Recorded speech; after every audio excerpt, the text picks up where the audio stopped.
안녕하세요, 여러분. 반갑습니다. 혹시 지금 이런 생각을 하고 계신가요? 왜 나는 이렇게 외로울까? 회사에서도 집에서도 마치 혼자인 것 같아. 한국직업능력연구원이 2024년 발표한 직장인 정신건강 실태조사에 따르면 우리나라 직장인 10명 중 7명이 직장에서 고립감을 경험한다고 답했습니다.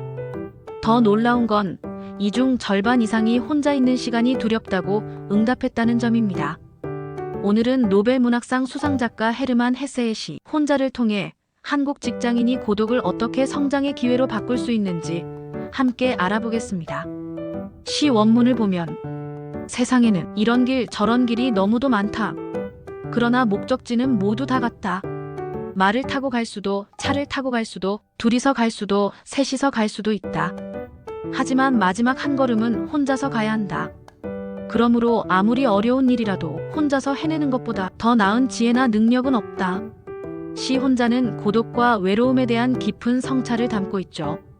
이 시는 인간이 삶 속에서 필연적으로 마주하게 되는 고립감을 이야기하며 이는 현대 사회를 살아가는 한국 직장인들에게도 깊은 울림을 줍니다. 일부 헤르만 헤세와 고독의 의미. 헤르만 헤세는 1946년 노벨 문학상을 받은 독일 작가입니다. 그의 대표작 데미안, 시타르타는 모두 개인의 내적 성장과 자아 발견을 다룹니다. 헤세가 쓴 시 혼자에는 이런 구절이 있죠. 마지막 한 걸음은 혼자서 가야 한다. 아무리 어려운 일이라도 혼자서 해내는 것보다 더 나은 지혜나 능력은 없다. 헤세에게 고독은 단순히 혼자 있는 상태가 아니었습니다. 자기 자신과 마주하는 가장 솔직한 시간이었죠. 그런데 현대 한국 사회에서 혼자는 어떤 의미일까요? 2023년 한국갤럽이 실시한 직장인 라이프스타일 조사를 보면 응답자의 84%가 혼자 식사하는 것이 부담스럽다고 답했습니다. 또한 직장인 10명 중 8명이 퇴근 후 혼자 있으면 불안하다고 응답했죠. 한국의 직장 문화는 공동체와 팀워크를 강조하지만 그 안에서 개인은 종종 극심한 고독을 느낍니다. 치열한 경쟁, 성과에 대한 압박, 그리고 타인과의 비교 속에서 우리는 마치 섬처럼 고립되곤 합니다. 헤세의 시는 바로 이 지점에서 우리가 겪는 감정들을 비춥니다. 2부 한국 직장 문화와 고독 공포증. 한국의 직장 문화를 생각해 보세요. 아침 출근부터 저녁 회식까지 우리는 끊임없이 함께하도록 요구받습니다. 팀워크, 소통, 네트워킹, 이 모든 키워드의 공통점은 무엇일까요? 바로 혼자가 아닌 상태를 전제로 한다는 점입니다. 고용노동부가 2024년 발표한 직장 내 스트레스 요인 분석 보고서에 따르면 한국 직장인들이 가장 많이 받는 스트레스 1위가 인간관계였습니다. 전체 응답자의 67.3%가 이를 꼽았죠. 흥미로운 점은 같은 조사에서 혼자 일할 때 가장 집중이 잘 된다고 답한 비율이 73.1%였다는 겁니다. 우리는 혼자일 때 더 잘 일하면서도 혼자 있기를 두려워하는 모순적 상황에 있는 거죠. 한국경영자총협회가 분석한 2023년 직장인 번아웃 증후군 보고서를 보면 번아웃의 주요 원인 중 하나가 과도한 사회적 연결이었습니다. 카카오톡, 업무용 메신저, 끝없는 회의와 미팅. 우리는 24시간 연결되어 있으면서도 진정한 연결은 느끼지 못하고 있습니다. 3부 고독이 주는 5가지 선물. 헤르만 헤세가 말했듯이 고독은 우리에게 선물을 줍니다. 한국 직장인에게는 어떤 선물일까요? 첫 번째 선물, 진짜 실력을 키우는 시간. 삼성경제연구소가 2023년 발표한 창의적 인재 양성 방안 보고서에 따르면 혁신적인 아이디어의 78%가 혼자 사색하는 시간에서 나온다고 합니다. 스티브 잡스, 빌 게이츠, 워렌 버핏. 이들의 공통점은 무엇일까요? 모두 정기적으로 혼자 생각하는 시간을 가진다는 점입니다. 잡스는 매일 아침 1시간씩 명상을 했고 게이츠는 1년에 2번 생각 주간 싱크 위크를 가집니다. 아무도 만나지 않고 오직 혼자 생각에만 집중하는 거죠. 두 번째 선물, 자기 방향을 찾는 나침반. 한국직업능력개발원의 직업만족도 조사 2024에 따르면 우리나라 직장인의 42.7%가 내가 왜 이 일을 하고 있는지 모르겠다고 답했습니다. 이유가 뭘까요? 끊임없는 외부 평가와 타인의 기대에 맞추느라 정작 자신이 무엇을 원하는지 들여다볼 시간이 없었기 때문입니다. 헤세는 이렇게 말했습니다. 혼자서 걷는 길에서만 자신을 만날 수 있다. 혼자 있는 시간이야말로 자기 내면의 목소리를 들을 수 있는 유일한 기회입니다.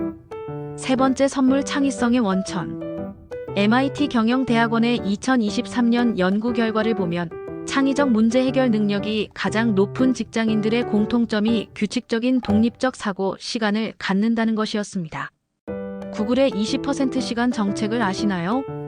직원들이 업무 시간의 20%를 자유롭게 개인 프로젝트에 할애할 수 있도록 하는 제도입니다. 지메일, 구글 맵스 같은 혁신적 서비스들이 모두 이 혼자만의 시간에서 탄생했습니다. 네 번째 선물, 정신적 독립성. 한국심리학회가 2024년 발표한 직장인 정신건강 백서에 따르면 정신적으로 건강한 직장인들의 특징 중 하나가 타인의 평가에 덜 의존하는 성향이었습니다. 이들은 정기적으로 혼자만의 시간을 가지며 자기 기준으로 삶을 평가하는 습관이 있었습니다. 다섯 번째 선물, 진정한 관계의 바탕.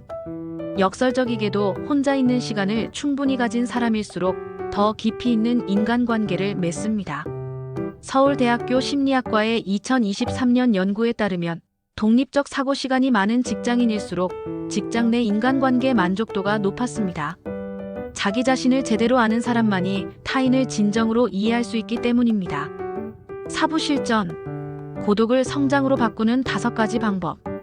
그렇다면 구체적으로 어떻게 실천할 수 있을까요? 1. 의도적 단절의 시간 만들기. 매일 30분씩 모든 디지털 기기를 꺼두고 혼자만의 시간을 가져보세요. 스마트폰도 컴퓨터도 심지어 음악도 끄고요. 처음엔 불안할 수 있지만 이 시간이 당신의 가장 소중한 자산이 될 것입니다. 2. 혼자 식사하기 도전. 한국갤럽 조사에서 84%가 부담스럽다고 했던 혼자 식사. 이것부터 시작해보세요. 혼자 식사하면서 그날 있었던 일을 정리하고 내일의 계획을 세워보세요. 이것만으로도 하루가 달라집니다. 3. 일기 쓰기의 재발견. 스마트폰 메모가 아닌 손으로 쓰는 일기를 추천합니다. 하루 10분씩이라도 자기 생각을 글로 정리하는 습관을 기르세요. 6개월 후 당신은 완전히 다른 사람이 되어 있을 것입니다. 4. 혼자만의 취미 만들기. 다른 사람과 함께 하는 활동도 좋지만 오직 혼자만 할 수 있는 취미를 하나 만들어 보세요. 독서, 그림 그리기, 요리, 산책, 무엇이든 좋습니다. 5. 생각 시간 정례화하기.